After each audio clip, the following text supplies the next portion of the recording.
I am back from vacation and I'm back in the video making saddle. What is on tap in this episode of Couz's Corner? We're talking the value of the remaining Pac-12 teams versus the value of the new Big 12. Which conference brings more eyeballs to TV screens every college football Saturday? Pull up a chair, sit back, relax, and let me serve you up this shot of top shelf college football knowledge. Let's go.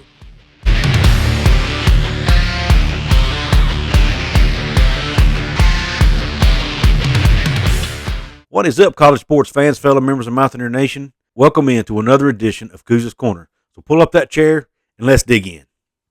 This video is in response to an article that The Athletic's Stewart Mandel put out regarding the value of the Pac-12 versus the value of the new Big 12. In this article, Stewart Mandel talked about how we might be undervaluing the remaining members of the Pac-12 when it comes to TV viewership. And he put together a chart ranking the new Big 12 teams and the remaining Pac-12 teams. Obviously, that excludes Texas and Oklahoma, and it excludes USC and UCLA. Now, he also excluded the new Big 12 teams, BYU, UCF, Houston, and Cincinnati, in his chart. But what Stewart was trying to prove is this, that if the 10 Pac-12 schools stick together, they might actually get a better TV deal than what people realize, because they do bring viewers. And he feels like they are valued equally, if not better, than the new Big 12. Now, I will say this. I will admit that maybe we're leaving the Pac-12 to die prematurely. You know, everybody was saying the Big 12 was dead when Texas and Oklahoma left. Now everybody's saying the Pac-12 is going to die because USC and UCLA left. Maybe, just maybe, they're going to be able to go out and do something similar to what the Big 12 did. Maybe they can go out, add a couple teams, solidify their conference. Yes, it might hurt their image. It might hurt their TV revenue a little bit. But at the end of the day, they might be able to stay together and just make a little bit less money, right? If all 10 members are willing to do that. And heck, who knows, they may not have a choice. But all that will play out in the end. But I will admit that maybe we're killing the conference off a little bit too soon. We know that there's a 30-day window being exercised right now where the Pac-12 went back to Fox and ESPN and asked them to renegotiate their TV deal early. They're waiting on those numbers to come back before they make any decisions. They've tried to merge with the Pac. They've talked to the Big 12 about a potential merger. The Big 12 apparently walked away from that and said, no, we're not interested. And now we're waiting to see if any Pac-12 teams jump ship and join the Big 12. Maybe the Four Corner schools in Arizona State, Arizona, Colorado, Utah. There's even been some rumors that Washington and Oregon might be involved. Now we're starting to hear that Stanford and Cal might be in the mix, which I'll touch on in a separate video, hopefully. But at the end of the day, if the Pac-12 is able to stay together, could they actually be more valuable to TV networks than the new Big 12? Well, according to Stewart Mandel, yes. Now, here's Stewart Mandel's rankings. Stewart Mandel ranked every team 1 through 18. Like I said, he excluded Cincinnati, Houston, BYU, and UCF. But his rankings are Oregon 1, Stanford 2, Washington 3, Washington State 4, Colorado 5, Utah 6. Have to get all the way down to number 7 before you see the first new Big 12 team in Oklahoma State. California 8, TCU 9, Arizona State 10, West Virginia 11, Baylor 12, Iowa State 13, Texas Tech 14, Arizona 15, Kansas State 16, Oregon State 17, and Kansas 18. I have a few issues with this chart and with these rankings. Number one, yes, he excluded Texas, Oklahoma, USC, and UCLA, which he should have. I agree with that part. However, he didn't exclude the SEC, he didn't exclude the Big Ten, and he did not exclude Notre Dame. I mean, you look at Stanford at number 2. 4 of the games in this time frame in which he extracted data from, which was 2015 through 2021, 4 times during that span, Stanford hosted Notre Dame. And every one of those games got over 4 million views. So obviously that's going to skew these numbers a little bit, or quite a bit, actually. Also, he weighted every network equally. For example, a game that was on ESPNU or FS1, which is a secondary network, he weighted those games the same as the game that's on ABC or ESPN or Fox. There again, you can't do that because those are not equal. Okay? Because, number one, the Pac-12 has a lot more games on ESPN and Fox than the Big 12 does. Because the Big 12 has been putting ESPN and Fox has been putting most of the Texas and Oklahoma games on their primary networks, and the other games with the other teams on the secondary networks. FS1, ESPNU. So, and a lot of people don't subscribe to those networks. Those are networks that people have to have an upgraded cable subscription to access. So obviously they're going to get less views. So it's not fair to judge a team's viewership based on that. So you can't weight it equally. Also, the Pac-12 has the Pac-12 at night. Every one of those games are on ESPN. Guess how many games they're competing with for viewers? 0. They're the only game on at that time of night. Whereas, you take a new Big 12, for example, let's just say West Virginia's playing Oklahoma State on FS1 at 3:30 in the afternoon on a Saturday. They're competing with games on like 4 other networks at the same time. They're competing with an SEC game, a Big 10 game, or maybe a Notre Dame game, and an ACC game, and probably another Pac-12 game. They're probably competing with 5 different games along with theirs. So obviously they're going to get less viewers, especially if they're on one of the secondary networks that people aren't subscribed to. So that has to be taken into account here, and Stewart Mandel didn't take that into consideration. And he even admitted that in his article, that yes, the Pac-12 at night games help the Pac-12 and might help them get a better deal. Well, like my friend John Kurtz said in one of his tweets, but it could also help the Big 12.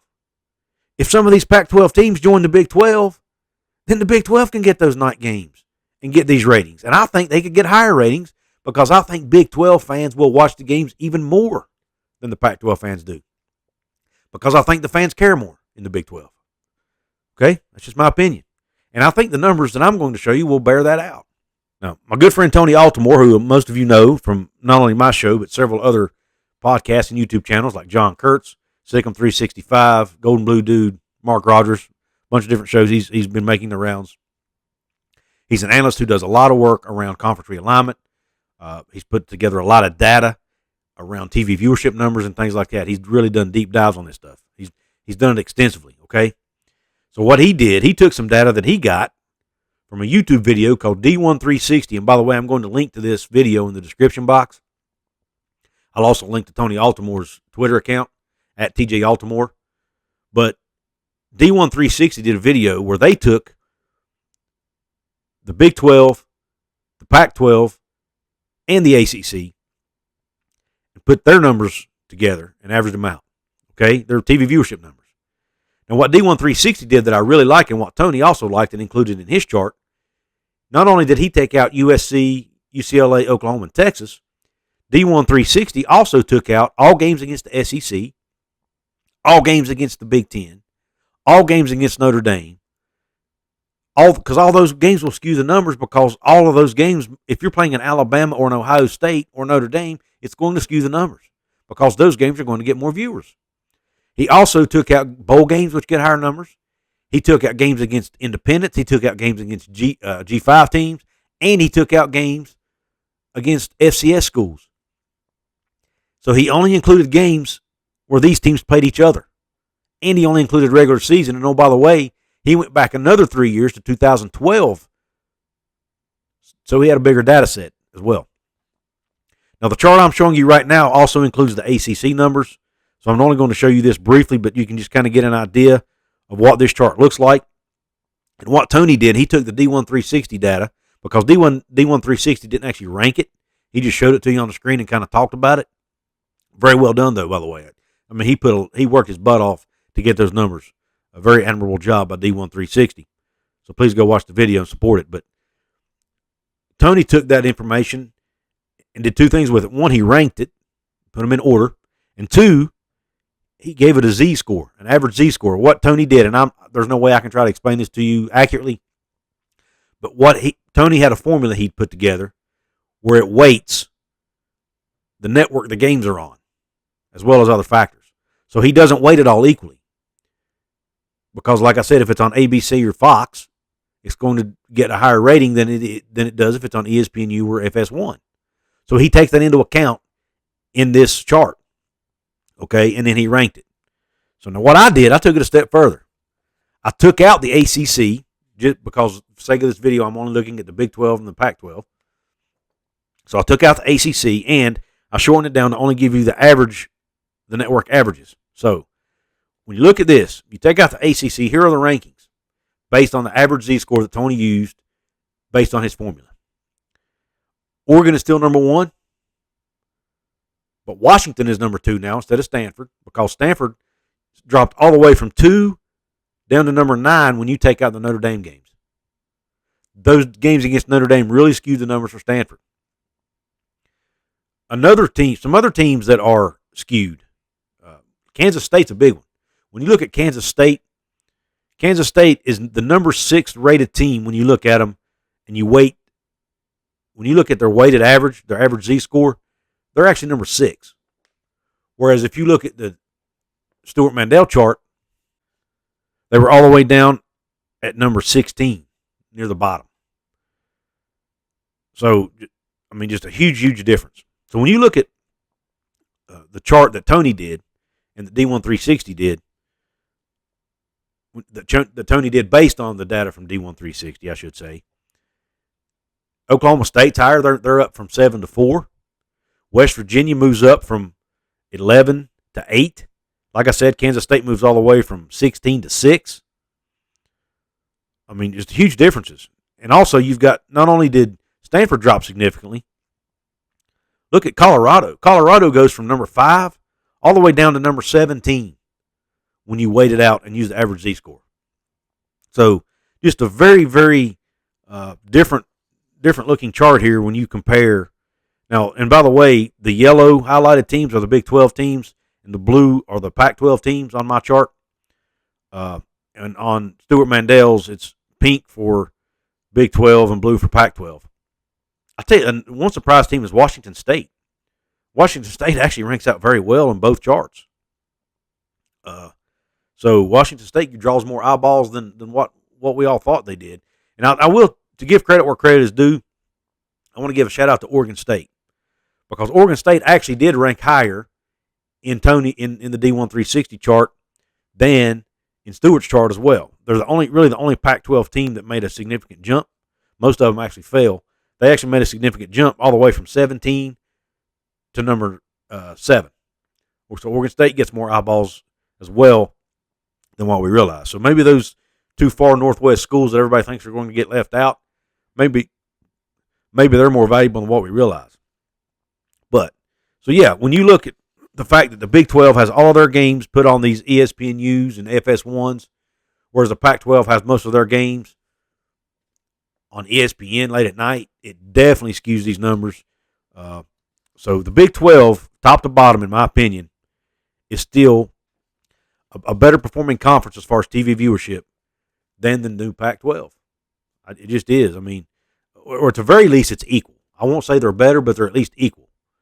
Because obviously Oregon and Washington do kind of steer the ship there by pretty large margins.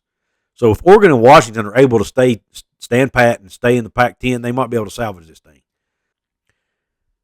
I hope I've put to rest this narrative that Stewart Mandel and others are trying to continue to paint, that even with all the crap the Pac-12 is going through, they're still more valuable than the Big 12, because I don't think it's the case. I still think the new Big 12 is a more valuable league, because I think their fans care more. With that being said, Cougars Corner family, let me know in the comments section. Do you agree with me that the new Big 12 is equally valuable, if not more valuable, than the Pac-12, remaining Pac-12? Or do you agree with Stewart Mandel that maybe the Pac-12 is still more valuable than the Big 12, even without USC and UCLA? I want to hear your thoughts. Also, folks, please don't forget, check out my merch store. I'll leave a link at the top of my description box. Check out some of these designs I have in there for you. Right now I've got hats, ball caps, T-shirts, tank tops, hoodies, mouse pads, iPhone cases. All that is available in there. Go check it out, please. Another way you can support me financially is to hit the join button right below the video. There's affiliate links you can hit to Amazon and Fanatics to do your online shopping with. That helps me out by using that link. Last but not least, if you want to support me absolutely 100% free, There's 4 ways you can do it. You can like the video, share the video, comment under the video, or subscribe to my channel if you haven't yet. All of those things help out my channel, help me to grow. I'm almost at that 3,000 subscriber number, folks. Help me to get there. I can get there really soon with your help. So please do that. I really appreciate you tuning in. And until the next time, Q Country Roads.